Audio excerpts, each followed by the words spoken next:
Bonjour à toi cher spectateur, Johnny English Contre-Attaque de David Kerr était clairement l'un des films qui m'intriguait le plus parce que je suis un très gros fan des deux premiers Johnny English qui n'ont pas forcément eu un énorme succès en France mais qui, je sais pas, c'est sorti dans la période où j'étais vraiment à fond dans les James Bond, où je passais quasiment mon temps à mater tous les James Bond, où j'étais fan de ceux avec Pierce Brosnan, et j'avais vraiment cette sensation que Johnny English c'était la parodie qu'il me fallait, ça me rappelait à la fois Mr Bean et en même temps Son réseau d'agents mis à jour par un hacker hors norme, le MI7 se voit en mise en déroute. Ils décident pour sauver la mise de recontacter leurs meilleurs agents de terrain à la retraite. Seul disponible, Très sincèrement, je me suis éclaté devant Johnny English Contre-Attaque.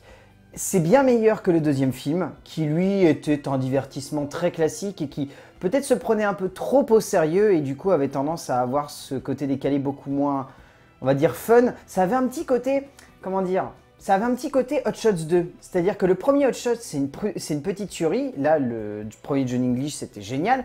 Et du coup, le deuxième, ça sonne comme un écho complet du premier, tout en étant une autre histoire. Et ça avait vraiment en plus la même gueule, hein. Si vous regardez Johnny English, le deuxième du nom, et le premier, et vous regardez Hot Shots 2 et Hot Shots 1, c'est un peu le même style, c'est vraiment la même manière de concevoir le personnage, cette espèce d'entraînement, enfin, etc.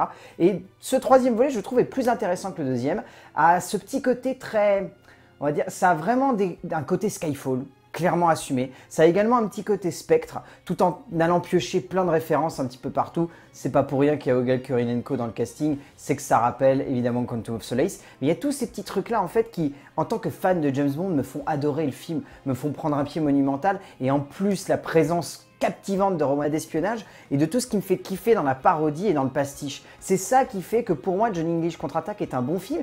Et en même temps que je comprendrais totalement ceux qui n'adhèrent pas totalement à ce style-là.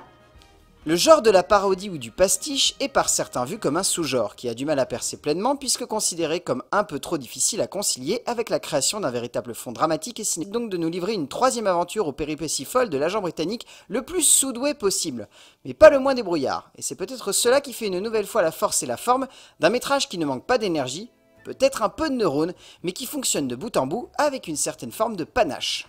Au niveau de l'écriture, c'est donc Will Davies seul une nouvelle fois. Il faut savoir que Will Davies, c'est le créateur, gros scénariste de James Bond, période Pierce Brosnan. Donc du coup, c'est des mecs qui connaissent bien leur matériel. Et William Davies a peut-être pas forcément la même, on va dire, candeur d'esprit que pouvaient avoir Neil Purvis et Robert Wade. Mais il arrive à comprendre l'univers de James Bond et à y amener assez de caractère pour faire en sorte que Johnny English soit un agent secret à part entière. Cela n'empêche qu'on voit peut-être un petit peu trop les ficelles James Bondesques, mais c'est beaucoup trop bien en fait. Je ne saurais pas comment vous dire, mais c'est vraiment drôle. On se marre devant Johnny English Contre-Attaque. On trouve l'ensemble des gags, l'écriture, la composition des scènes, l'enchaînement de celles-ci, toute la trame narrative de fond. Le tout en fait sonne comme quelque chose de très clair dans ses ambitions, dans sa manière de se concevoir, dans sa manière de se développer, dans sa manière de mettre en abîme tout ça, le côté un petit peu, voilà, hyper contextuel où en gros chacun des personnages fait forcément écho à un personnage de James Bond et où c'est pas uniquement oh bah tiens on va faire de la pure parodie et ça va être vraiment tel personnage c'est tel personnage. Là c'est vraiment juste des échos, c'est des références, c'est des petits soubresauts, des petits clins d'œil, des trucs par-ci par-là. C'est ça qui rend le tout vraiment cohérent et fun, c'est ça qui fait que devant on n'a pas James Bond sous la main, on appelle Johnny English. Et moi, je trouve ça vraiment fun parce que ça apporte beaucoup de caractère, ça met beaucoup en perspective le personnage, ça lui permet d'avoir un côté méta tout en ayant un côté simplement gaguesque. Enfin, c'est très intéressant de voir un personnage écrit de cette manière-là. William Davies reprend à merveille le personnage qu'il avait créé avec Purvis et Wade pour une aventure qui, à une nouvelle fois, un profond devront voir les références glisser au cœur des actions et des déplacements de l'agent du MI7. C'est cela qui marche, l'aspect parodique fumant et délicieux de son écriture permet au tout de sonner comme cohérent et comme foutrement jouissif finalement par rapport à un tout juste jubilatoire à mater et à suivre. Et là, c'est la première fois, si j'ai bonne mémoire, qu'il passe derrière la caméra pour un long métrage de cinéma. On sent côté morceaux de scénettes qui se succèdent les unes aux autres et ça casse un petit peu le rythme du film.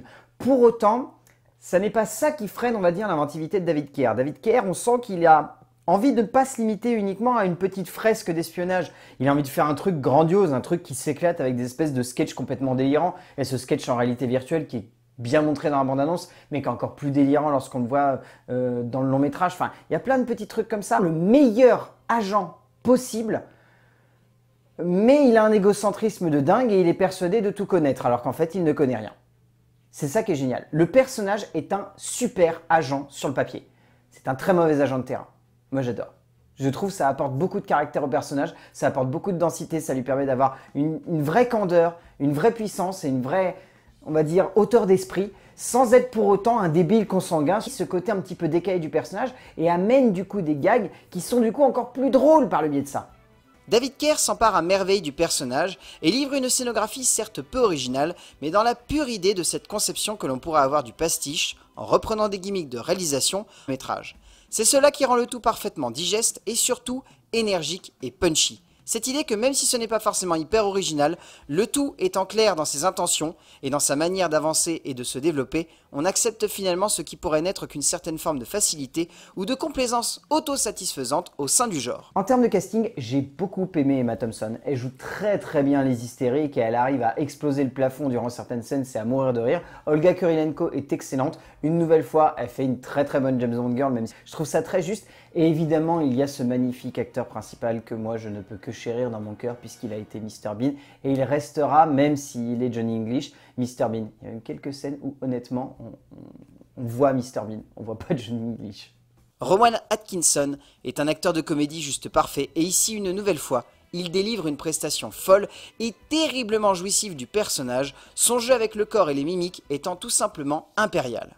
Au bout du compte, Johnny English contre-attaque est un petit plaisir savoureux. C'est pas un grand long métrage, c'est pas un film extraordinaire, c'est pas la parodie de l'année. Pour moi, les OSS 117 reste clairement un cran au-dessus dans le genre de la parodie d'espionnage. Mais c'est un film qui est fun à regarder, c'est drôle, on se tape des barres mais monumentales à certains instants. Le tout est cohérent, la manière avec laquelle il est construit est tellement référencé, tellement juste dans la manière de placer les différents clins d'œil à James Bond que l'on ne peut que adhérer à ça. Et si vous êtes fan de James Bond, c'est la petite perle à voir absolument. Donc vous l'aurez compris, Johnny English contre-attaque de David Kerr est un film qui est excellent à voir dans une salle de cinéma, qui est jubilatoire à savourer entre potes. Je ne peux que vous le conseiller de filer voir ça en salle tout de suite. A plus.